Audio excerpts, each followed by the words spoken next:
All right, good morning, everyone. Welcome back. It's a lovely Wednesday morning. I woke up this morning. People say it never rains in Southern California.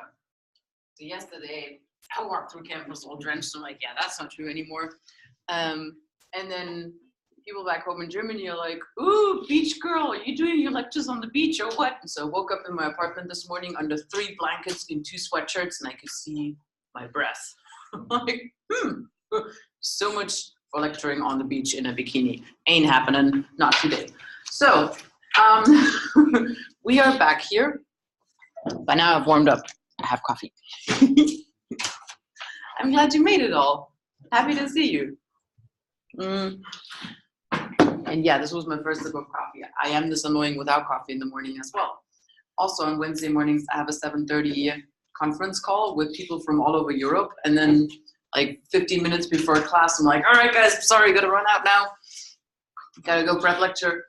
And that's when I come in here all animated and you're like, oh my God, can you talk a little slower? It's early morning. Not all of you. Most of you look pretty awake. Anyways, we have an exciting guest coming in today at 10 a.m. Her name is Nahae, and we will be performing a little mock interview along the lines of what you will be doing in a couple of weeks, because we want to do a little research project. So when I said last week, get together and talk a little bit about what projects, like what systems you might want to be working on, today we'll put that in a little more context so you know what we'll be aiming for. And then you'll get a little insight into how I want you to work with that system to analyze it. And preparing for that, today we'll talk about the 5 dimensions of sustainability and about how to perform a sustainability analysis. Now, I mentioned those 5 dimensions already in the first lecture. And you have worked with the individual one already in your, and then we've talked about there being an environmental one, there being a social one, and an economic one. Remember the 3 pillars. But then there's also a technical one that we'll talk about today. And we'll talk about the sustainability analysis template that we've developed in research over the past couple of years. And I'll give you a couple of examples of a case study analysis. But first, remember this one. We briefly had that up on the screen or the whiteboard when we talked about the Brundtland report. And the Brundtland report was delivered to who? The Brundtland report is only the nickname. What was that thing? The Brundtland report, that was the first one to show us these 3 pillars.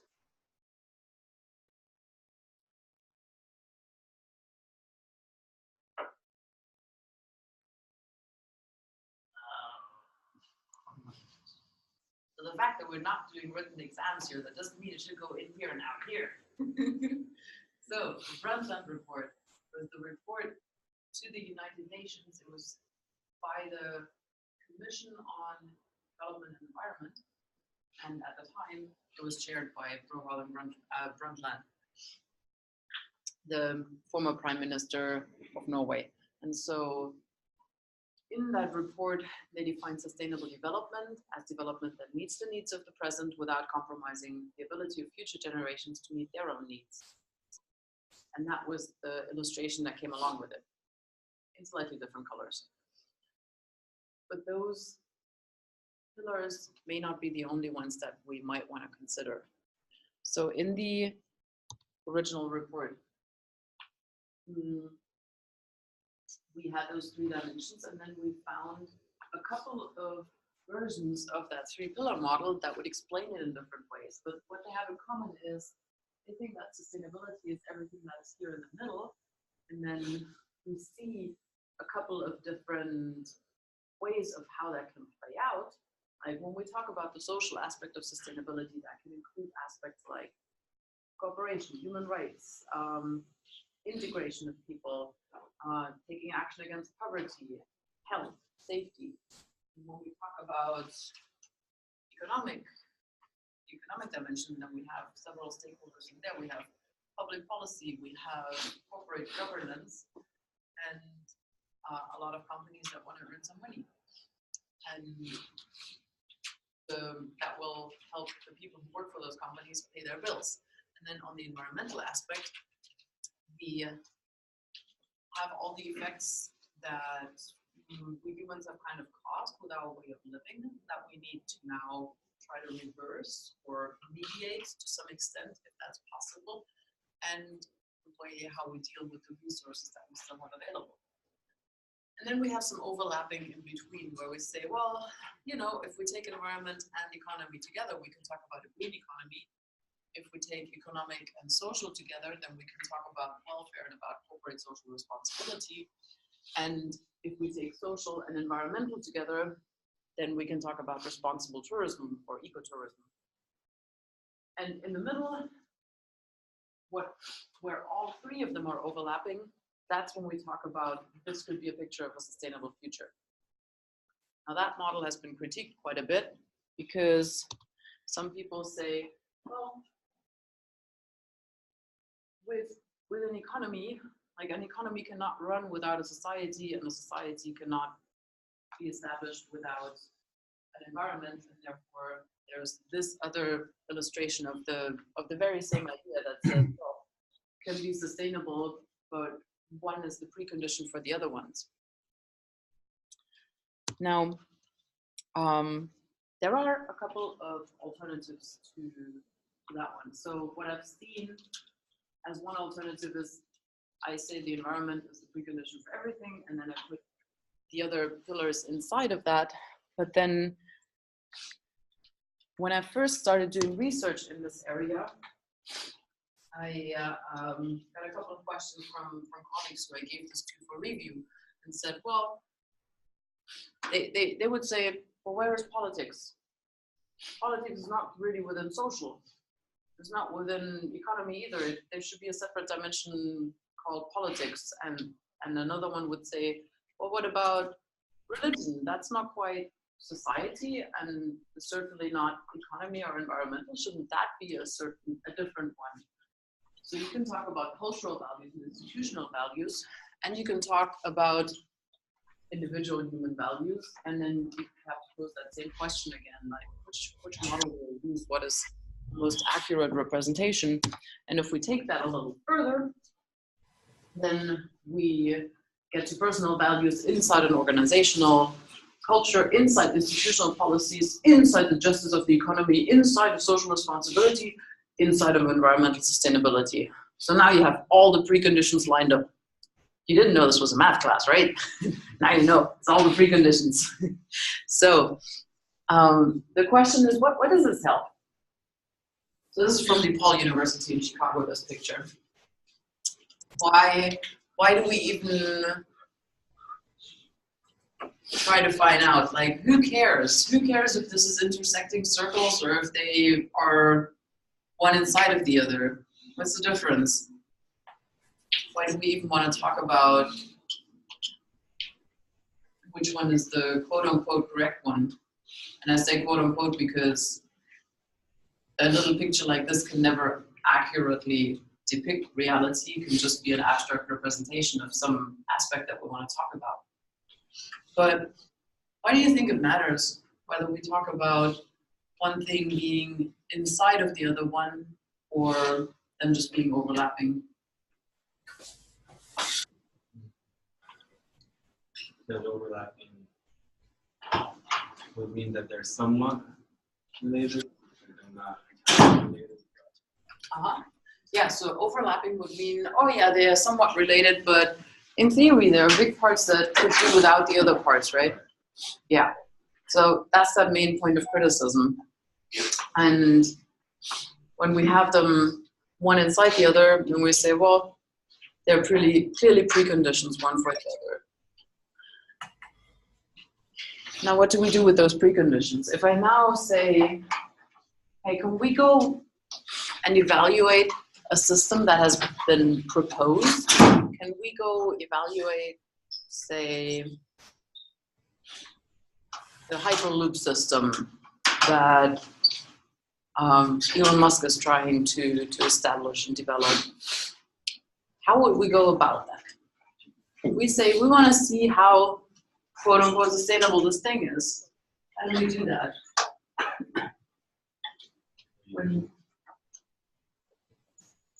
I can check all those aspects there. Mm-hmm. Yeah. So we're going to look through a number of aspects for that.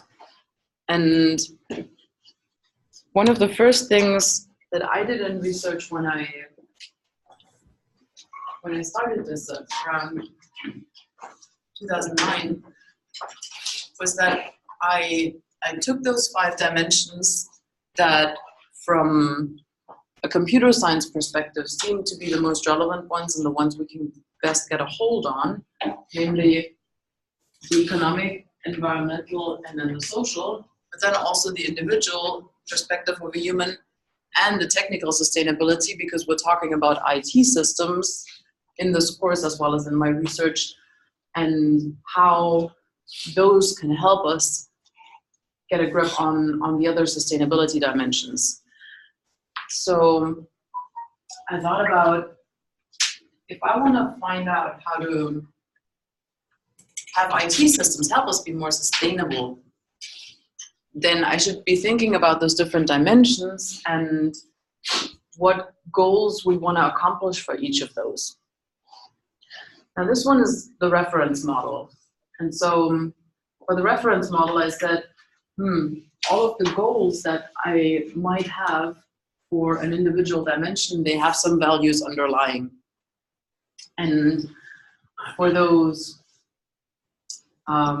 values, I can find indicators that would help me evaluate whether I've managed to improve those.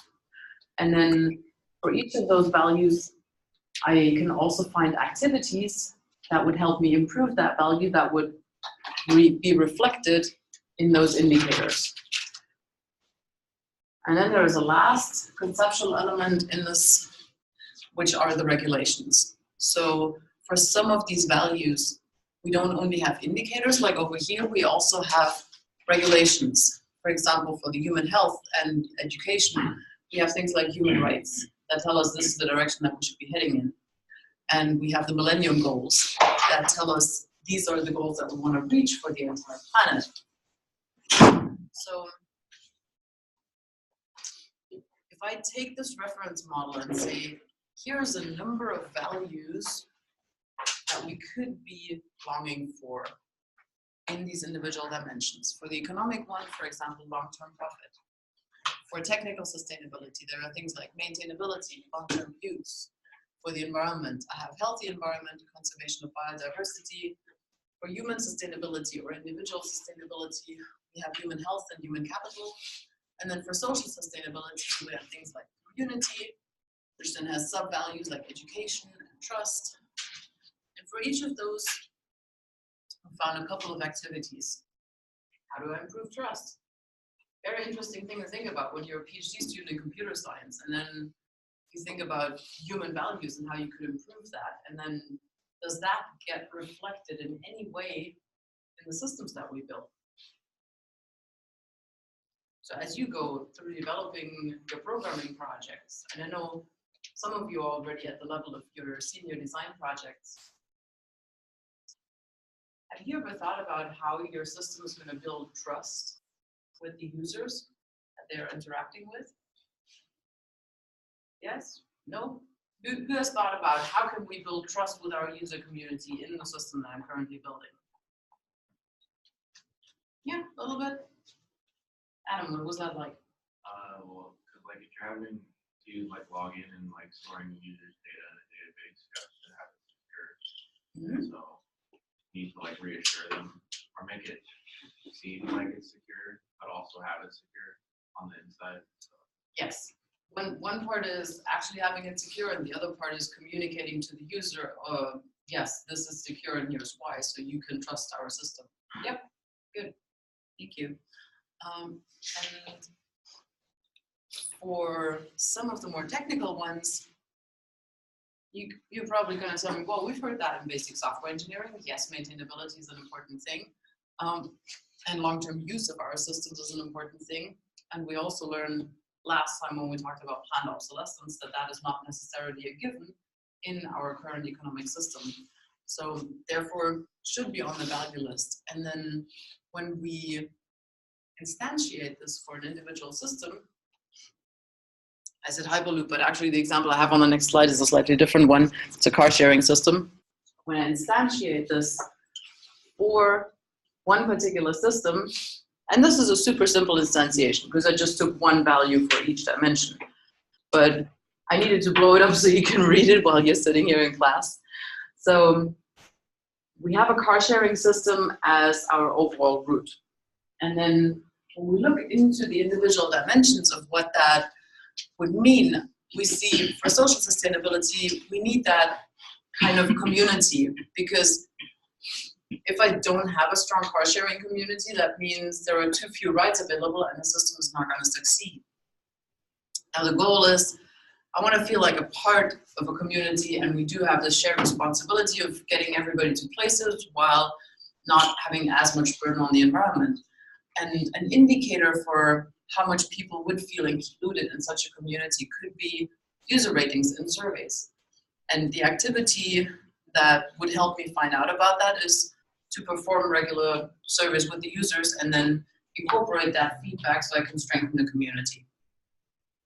When I look at the individual sustainability, then one of the values that we have, and certainly here in the US, is mobility. Mobility is valued very highly. Everybody wants to be able to go places at any time that they choose.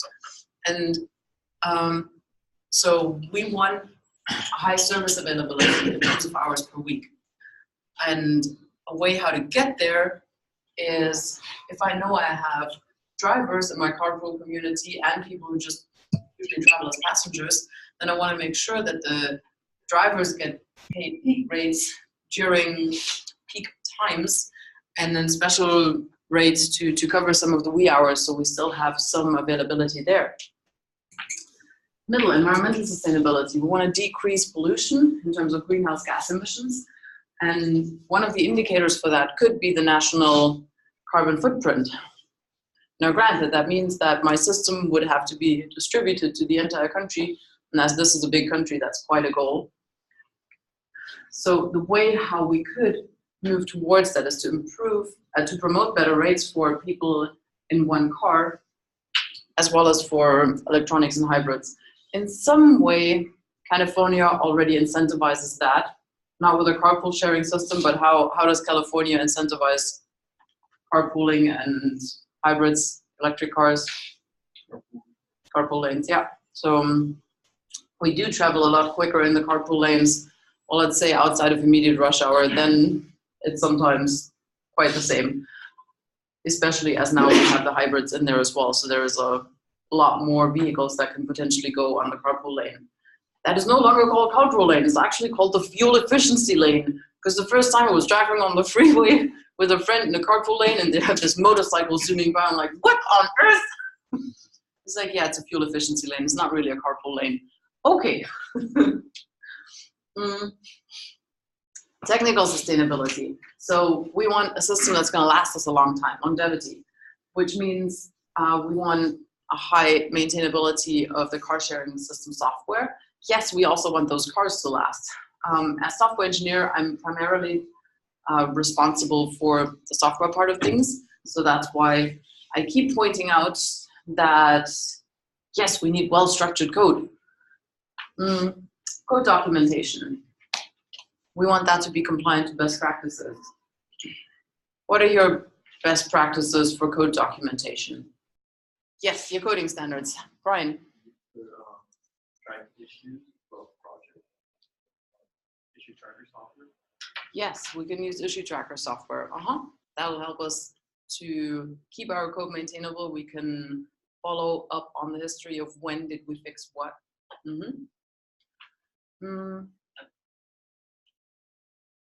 And then perform weekly code reviews.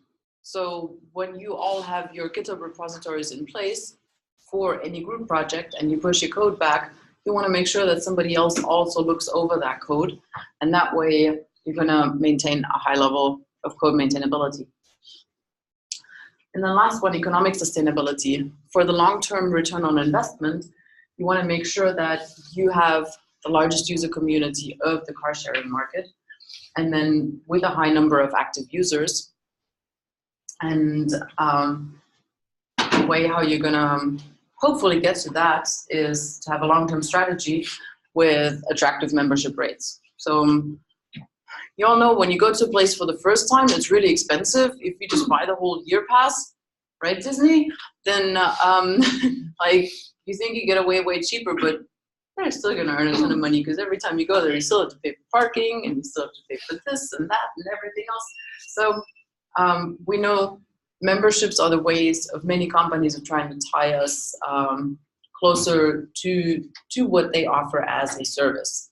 I'm not saying that's a bad thing. It's more like there are some companies who benefit a lot from that in different ways just because they know you're actually not going to come back that often.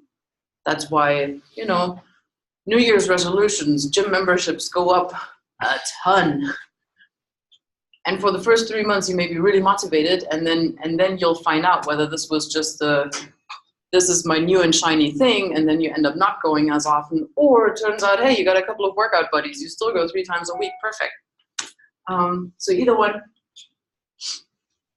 With membership, you hopefully also get to that social goal of people feel like they're part of a community. Questions on this?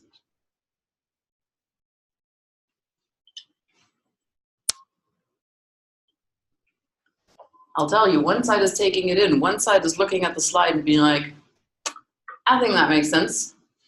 The other part is, you're gonna do this. So then there will probably be another couple of questions that come up, which is fair enough, but that's why I wanna make sure that you've understood the concepts and the elements that show up here. Good for now, okay. We can come back to questions later as they occur. So this would be the empty template, just to make sure that all the elements are clear. So you have your case study up on the root level and the different dimensions, and then you can take the values from the reference model and then turn the goal into a specific version of that value that makes sense applied to your case study. Then you find the metric for the case study for this particular goal, and then an activity that would improve that goal, and that can be measured using the metric.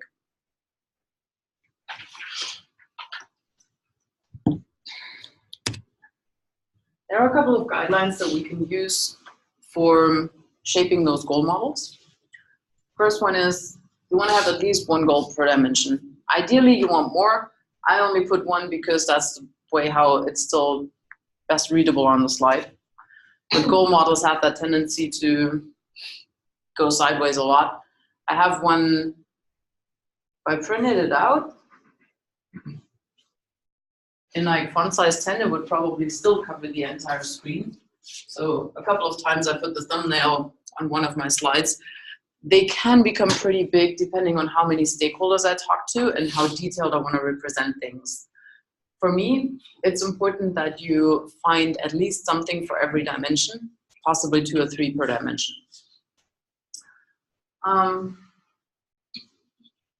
Taking the values from the goal model is the easier part. It makes sense that conserving resources is something that would support environmental sustainability. Done deal. The question is, what does that exactly look like for the system that you want to be analyzing? And then you want to have at least one indicator per goal. And also, one of these indicators may be able to serve for several dimensions or for several goals, and have at least one activity connected per goal. More, always better. Diversifying is better.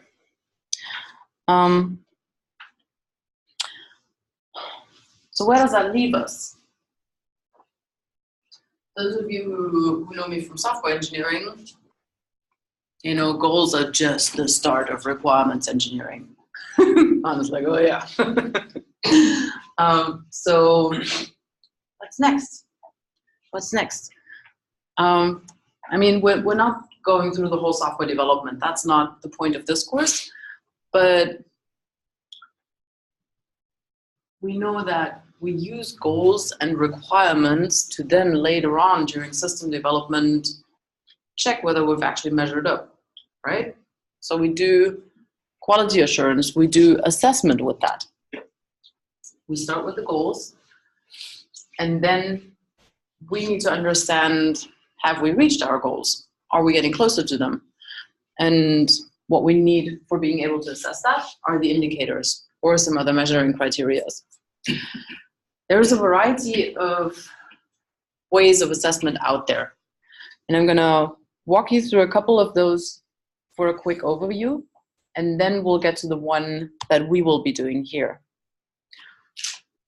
So one example that I found that was visualizing impacts in 4 different dimensions, Melbourne example, namely economics, ecology, politics, and culture. That one was developed by the city of Melbourne in the realm of social sustainability. This is actually a picture from Wikipedia.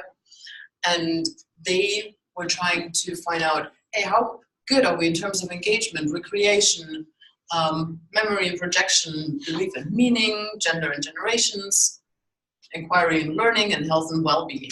And so they rated their city. Apparently the part that they're doing worst in is emissions and waste.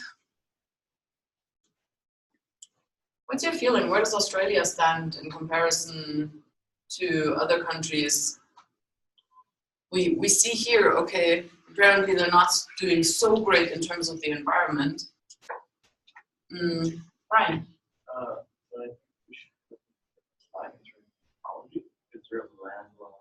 Uh-huh.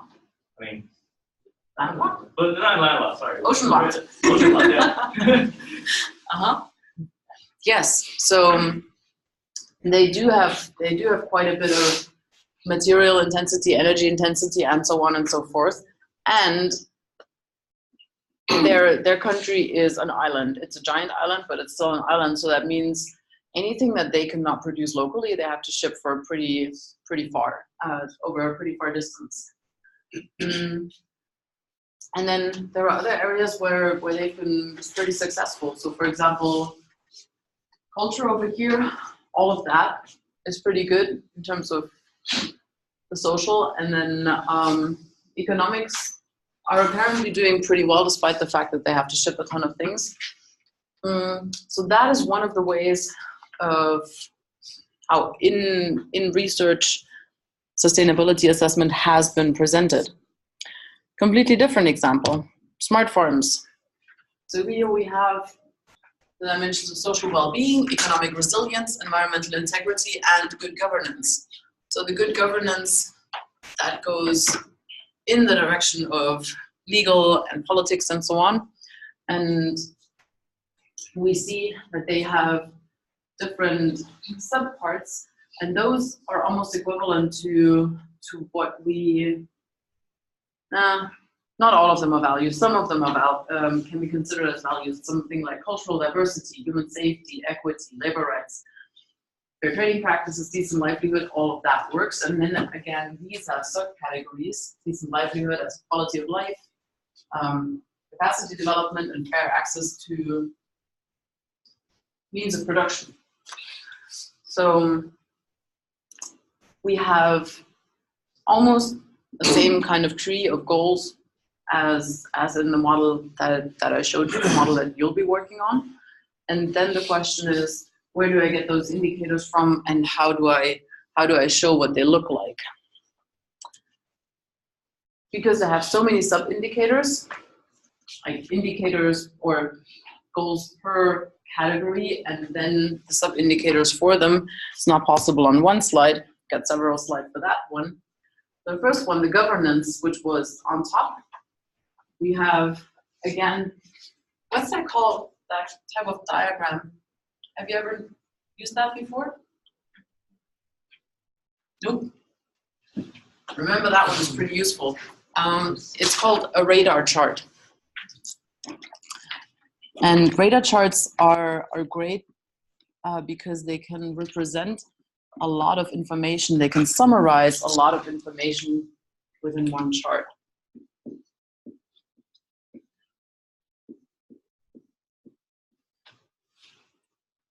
So when you have to write reports, or you have to give an overview of many different things at the same time, then a radar chart can often help you visualize those. Because what we can see here is the different categories that belong to the government's part, and then you see the values of one country in a line of one color, and you can compare many different countries in that one chart. So you have several dimensions that are being shown. And if it is something where you want to maximize towards the goals that lay on the outer circle, here by the percentages, 0, 20, 40, 60, 80, and 100, then you can say a country is doing the better the more area they cover in this chart. So it's a very simple means of comparison. And they had 2 farms in the countries of Germany, Ghana, Kenya, Costa Rica, well, 1 in Costa Rica, 2 in Switzerland, and 2 in Austria, that they compared with each other. And you find all of that data within this individual chart. So we see that Switzerland seems to be covering a lot of area, as is Austria. And then we see certain areas where everybody is a little more challenged. So grievance procedures, that seems to be a challenge in general. And then full cost accounting and responsibility. Also, there also seems to be some room for improvement there. And mission statement. It's interesting how every company on this planet, doesn't matter whether you're running a farm or whether you're running a high-tech company, you need a good mission statement. And it seems to be challenging for all of them. Next sector, environment. So same story, you have all those indicators on the outside, all those categories, and then the coverage. In this case, I would say Austria rules, for sure. Freedom from stress, very good. I'd be curious where the US compares in this, but unfortunately they were not part of the study. So I think US farms are amongst the largest that we can find, especially the ones in the Midwest. And therefore it would have been really interesting to compare that with all those different countries. Economy. So we see that there is a big dip in community investment, but local procurement seems to be doing pretty well.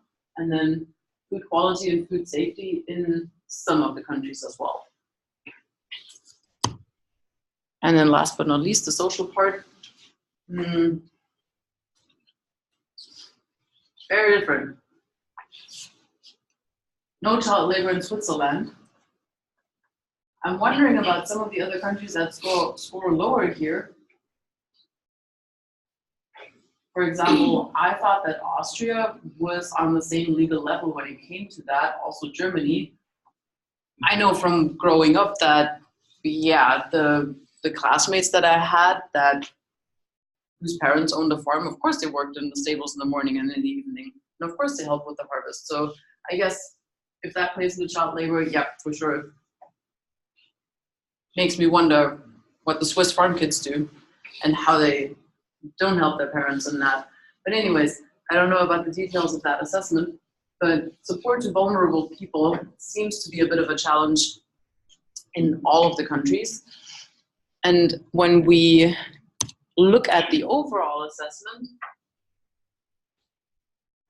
from all those different categories, then we see there is a certain amount of synergies in between environmental integrity, probably the least. You will find the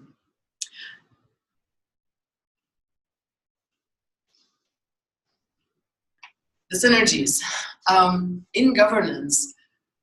The activities that are being performed by the individual countries, despite the fact that they were all over the planet, they seem to align pretty well. So what works well for governance on a Kenyan farm also tends to work well for governance on a farm in Austria. But for the environmental integrity, the activities are very different. Why? What's your thoughts on that? Maintaining a farm in Costa Rica, maintaining a farm in Ghana, maintaining a farm in Switzerland. Why are the activities very different that we perform for environmental integrity? Yes, the natural environment is very different, and therefore we need to take different measures here. For the social well-being, that aligns rather well again. And then the trade-offs, the largest trade-offs have to be made in the environmental integrity. We're not surprised by that. So those were a couple of the forms that we see in sustainability assessment in other areas of research. Now the one that I want to propose to you only has one chart. It's a little reduced compared to what we've seen before, because you don't have an entire PhD to do this, you have a few weeks. So we want to simplify things a little bit. In this version of also a radar chart, you see that we have the 5 dimensions that we have show up in our goal model. And we have 3 what we call orders of effect: immediate effects, enabling effects, and structural effects. Now, what are those? The immediate effects are something that a system affects directly. I run a computer, computer consumes energy. That's an immediate effect. The enabling effects are, what does that system allow me as a user to do? If I'm on my laptop writing an email, that allows me to communicate. So an enabling effect would be communication in between users. And then as a structural effect is something that if we scale this thing up a lot, if we assume that many users use the system, then what are the overall effects of that going to be? In case of email, that is highly efficient work communication. I think email is a nice example. Why? Because there is another type of effect. It's called a rebound effect. And that's when things go south. So as we've seen in email over the past 20 years, by now there is so much email that everybody's overwhelmed by it. That's a rebound effect. So it was introduced as a very efficient ways of communication. You didn't have to ship the letter across the country or to the other side of the ocean. It would just be there within a few seconds. And then because it's become so efficient, rebound effect, we're overusing it so much that it has become a drudgery to work through your email account and you feel like you're always behind. And the only thing that helps is the delete button. It's my favorite button on the email client. Delete, delete. So these are the 3 orders of effect. Immediate, using energy. Enabling, allows me to communicate. Structural effect, more efficient communication and understanding amongst a large user group. Now the sample that you see here on the slide is for a procurement system. What's a procurement system good for?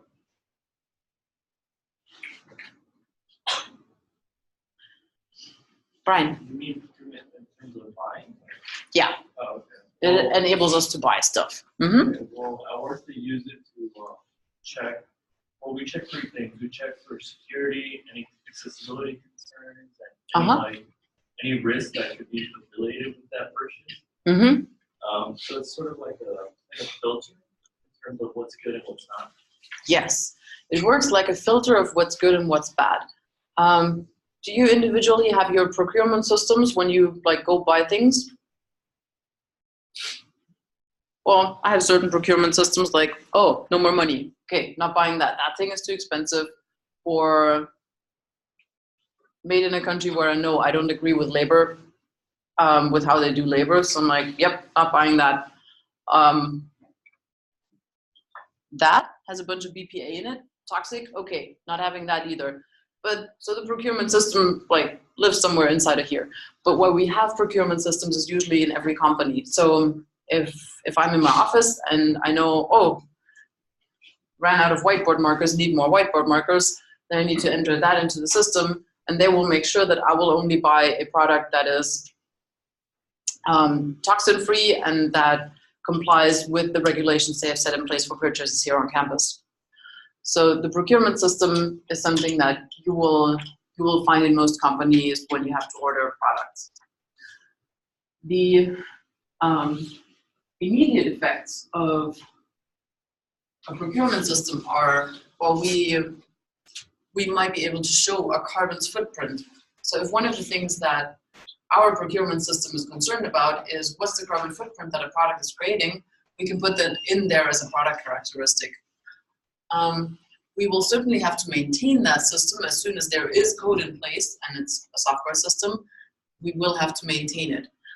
And that system also imposes some rules on the product selections that we can make. Now, the enabling effect that comes out of the rules that get imposed is that the individual choice of some of the people who order from the system, that their choices are reduced. And that could potentially have a negative structural effect, which would be that that makes me trust less in the company. Or it could have the positive effect of me thinking, oh, my company already evaluated those different choices, and in general, I agree with their choices. They seem to be paying attention to the environmental impact of products and a few other things. So it could also increase the trust in my own company. And that is one of the gnarly things about this sustainability analysis diagram, or about sustainability analysis. We have to make quite a few assumptions about how things could turn out. So we can say the rules that I can make are constrained by, the decisions that I can make are constrained by the rules that are set by the system. And that can either, if I agree with that personally, increase my trust, or it can go just the opposite way. And that's the gnarly thing also about the rebound effects. Very often we thought, this is a good thing multiplied by times X, by times 1,000 is more good things. But it turns out that sometimes the side effects kick us in the shin, and we actually have a less good outcome. So that's something that I want you to pay attention to when you think about the systems that you want to do this for. So there can often be a good effect, but also a bad effect at the same time. And sometimes they play out at the same time, and sometimes one will play out way stronger than the other one. And the trouble that we have with developing systems over time is that we usually assume a good thing multiplied times X is going to give us more of the good thing, because we're not very good at detecting the rebound effects. I'm currently reviewing a paper for the ICT4S conference. So there is a whole research conference on this particular topic area. It's going to be held in Finland this year at the Lappeenranta University of Technology, where the other people are sitting who are listening to this right now. And that paper is on rebound effects. And it gives a pretty good overview of what different types of rebound effects are out there. And we're going to look into that a little more next week. And that way you can get a better understanding and maybe find a few more options. Because it seems for most people that the structural effects on the outside are the hardest one to get a good grasp on. So from this example, what you're going to get is an empty template version.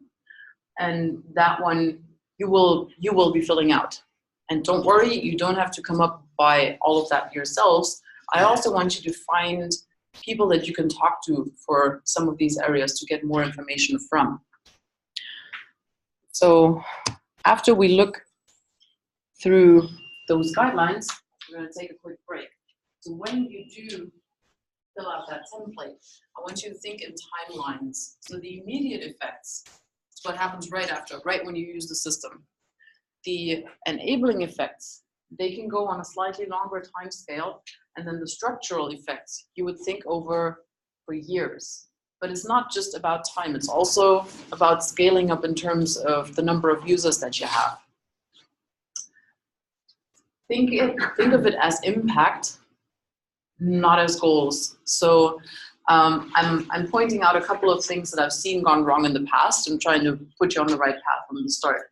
So I've seen these sustainability analysis diagrams used as phrasing some more goals, but that's what we have the goal model for before.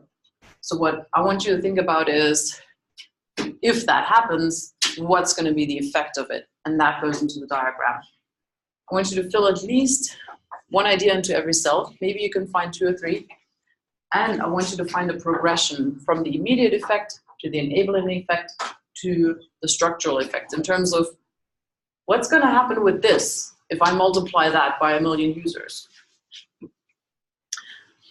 And that means what I will want you to work on today, and we're going to talk about the individual steps in more detail, let's say not only today, but what you will be working on over the next couple of weeks, is the sustainability analysis, starting with a goal model, then developing a sustainability analysis diagram, and do all of that on a system that you agree on to work in a team.